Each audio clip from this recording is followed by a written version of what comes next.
సన్నాయి రాగం మోగింది.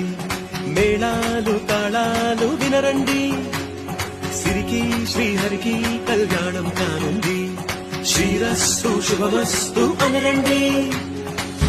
అచ్చతల వింతో పెళ్లికి అర్థం చెప్పారంటూ, మెచ్చదగు ముచ్చట ఇది అని సాక్ష్యం చెబుతామంటూ, జనులంతా చేకొట్టేలా జరిపిస్తామండి.